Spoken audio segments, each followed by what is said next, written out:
갈라디아서 3장 10절에서 18절까지 말씀을 교독합니다. 물은 율법 행위에 속한 자들은 저주 아래에 있나니 기록된 바 누구든지 율법책에 기록된 대로 모든 일을 항상 행하지 아니하는 자는 저주 아래에 있는 자라 하였습니다. 또 하나님 앞에서 아무도 율법으로 말미암아 의롭게 되지 못할 것이 분명하니 이는 의인은 믿음으로 살리라 하였습니다. 율법은 믿음에서 난 것이 아니니 율법을 행하는 자는 그 가운데서 살리라 하였느니라. 그리스도께서 우리를 위하여 저주를 받은 바 되사 율법의 저주에서 우리를 속량하셨으니 기록된 바 나무에 달린 자마다 저주 아래에 있는 자라 하였습니다. 이는 그리스도 예수 안에서 아브라함의 복이 이방인에게 미치게 하고 또 우리로 하여금 믿음으로 말미암아 성령의 약속을 받게 하려 함이라. 형제들아, 내가 사람의 예대로 말하노니 사람의 언약이라도 정한 후에는 아무도 폐하거나 더하거나 하지 못하느니라. 이 약속들은 아브라함과 그 자손에게 말씀하신 것인데 여럿을 가리켜 그 자손들이라 하지 아니하시고 오직 한 사람을 가리켜 내 자손이라 하셨으니 곧 그리스도라. 내가 이것을 말하노니 하나님께서 미리 정하신 언약을 430년 후에 생긴 율법이 폐기하지 못하고 그 약속을 헛되게 하지 못하리라. 같이요. 만일 그 유업이 율법에서 난 것이면 약속에서 난 것이 아니니라. 그러나 하나님이 약속으로 말미암아 아브라함에게 주신 것이라. 아멘. 할렐루야. 하나님의 크신 은혜와 평강이 오늘도 변함없이 여러분 가운데 넘치기를 주님의 이름으로 축원합니다. 우리가 갈라디아서를 이해하는 것도 물론이고 우리의 신앙생활을 올바르게 이해하고 하는 것에 있어서 율법이 무엇인가 그리고 그 의의가 무엇인가 하는 것을 아는 것은 굉장히 중요합니다. 율법의 의의가 무엇인가라고 하는 것은 내일 더 자세히 다루고요. 오늘 율법은 무엇인가 한번 생각을 해봤으면 좋겠어요. 율법은 무엇인가? 율법이 뭐예요? 하나님의 말씀이죠. 하나님의 계명입니다. 율법은 우리가 해도 되고 안 해도 되는 그런 단순한 인간 사이의 어떤 규칙이 아니라는 거예요. 율법은 하나님의 계명이다. 하나님의 성품을 반영하여서 하나님께서 행하라 명하신 거예요. 그래서 로마서 7장 12절 보면 율법은 거룩하고 계명도 거룩하고 의로우며 선하도다 이렇게 말합니다. 하나님의 말씀이므로 율법은 거룩하고 선한 거예요.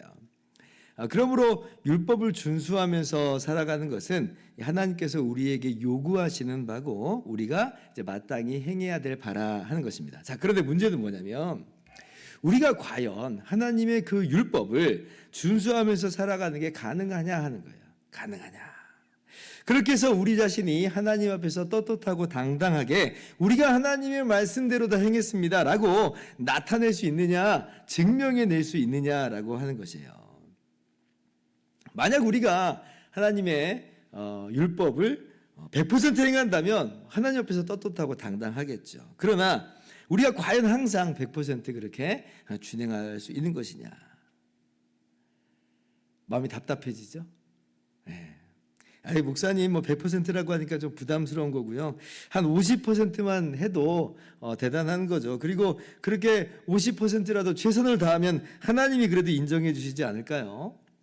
여러분, 이게 사람들의 일반적인 생각입니다. 그러나 오늘 말씀을 보면 그러한 생각을 단호히 배격하죠. 단호히 배격합니다. 10절 말씀 같이 한번 읽어봅시다. 시작. 무릇 율법 행위에 속한 자들은 저주 아래에 있나니 기록된 바 누구든지 율법책에 기록된 대로 모든 일을 항상 행하지 아니하는 자는 저주 아래에 있는 자라 하였습니다. 제가 여러 번 인용을 하는 말씀인데요. 기록된 하나님의 모든 율법을 항상 행해야 돼요. 항상. 모든 것을 항상. 율법의 요구가 바로 그거예요. 50% 정도만 하면 됐지 이게 아니라 율법은요 모든 것을 항상 행할 것을 요구합니다. 지금 이 말씀은 신명기 27장 26절 말씀 이하를 인용한 것인데요. 그때 이제 모세가 이스라엘 백성들 보고 그 에발산에서 율법을 읽고 이제 이렇게 항목마다 이것을 어기는 자는 저주를 받을 것이라 이렇게 선포하게 해요. 그리고 백성은 뭐 하라고 그러냐면 아멘 이렇게 이제 대답을 하게 합니다. 항목마다 저주를 받을 것이요. 이제 그 말을 하라는 거예요. 항목마다 아멘 이렇게 하는 겁니다. 그러면서 26절에 이 율법의 말씀을 실행하지 아니하는 자는 저주를 받을 것이다. 이렇게 이제 이야기한 거예요. 그러면 자 항목마다라고 했으니까 10개는 내가 잘 했어요. 근데 마지막 하나를 못 했네. 그럼 이제 그 사람 어떻게 돼요? 10개를 행했으니까 복 받을 것입니까? 아니잖아요. 항목마다 저주를 받을지어다 이제 그렇게 나왔잖아요. 그럼 10개를 잘 행하더라도 11번째 그것을 어기면 저주를 받는다는 거예요. 저주를 받는다. 그래서 이어서 신명기 28장 15절 말씀 보면 네가 만일 내 하나님 여호와의 말씀을 순종하지 아니하여 내가 오늘 내게 명령하는 그의 모든 명령과 규례를 지켜 행하지 아니하면 이 모든 저주가 내게 임하며 내게 이를 것이니 라고 말씀합니다. 그러니까 하나님의 모든 명령과 규례를 행해야 된다는 거예요. 그러니까 우리가 이제 하나님의 율법에 대해서 한 50% 지켰다고 해서 나는 50% 지킨 자요 라고 할 수가 없는 것은 왜냐하면 율법은 하나예요. 하나. 율법은 여러 개가 같이 그냥 묶음으로 있는 형태가 아니라 단순히 그런 형태가 아니라 율법은 하나님의 하나의 말씀이에요. 하나의 말씀. 그러니까 여러 개를 지키더라도 하나를 어기면 하나님의 말씀을 불순종한 것이다. 그러니까 궁극적으로 우리는 율법은 하나라고 하는 것을 아는 것이 너무나 중요합니다. 하나를 어기는 것은 전체를 어기는 것이다. 야고보서 2장 10절도 그래서 동일하게 말하죠. 누구든지 온 율법을 지키다가 그 하나를 범하면 모두 범한 자가 되나니. 그런 의미예요.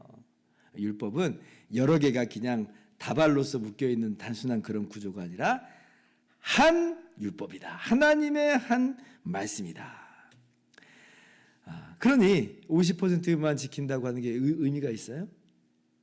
그렇지 못한 거예요. 하나님 앞에서는 인간 사회에서는 대단하네 인정받을지 몰라도 하나님 앞에서는 그것은 마찬가지로 여전히 저주 아래에 있는 것이라는 거예요. 결코 하나님 앞에 그 자신을 떳떳하고 당당하게 내세울 수가 없는 것입니다. 이게 우리의 형편이에요.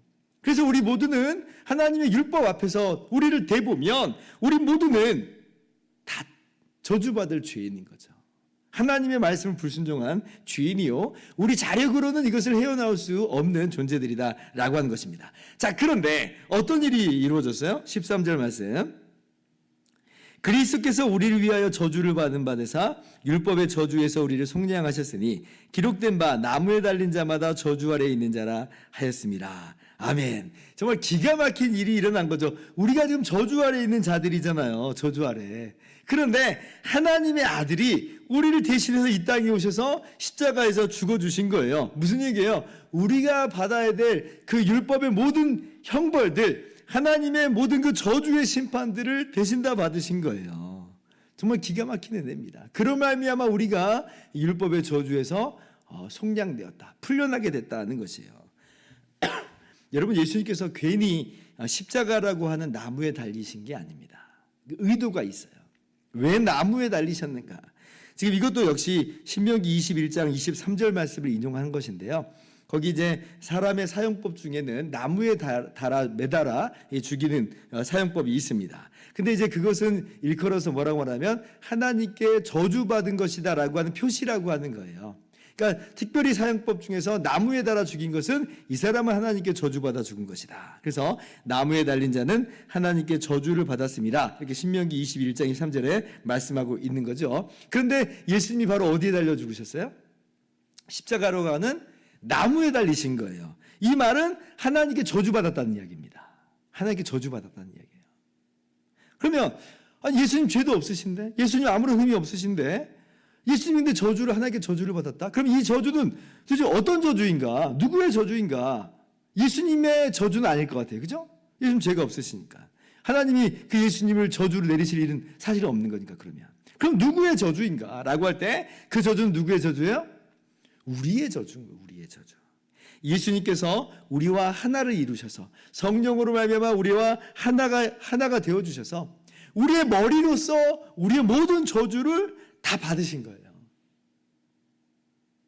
사실 우리가 달려 죽어야 되는 게 십자가인데 예수님이 대신 달려 죽으신 것이다. 우리의 저주를 다 받으신 것입니다. 그래서 하나님의 이 모든 이 율법을 불순종한 우리들의 그 저주를 다 받으셨기 때문에 우리가 거저 그 예수님 안에서 저주에서 해방되게 된 거죠. 그럼 이제 우리가 예수님 안에 있는 우리들에게 저주가 있겠어요? 그렇죠. 못하죠.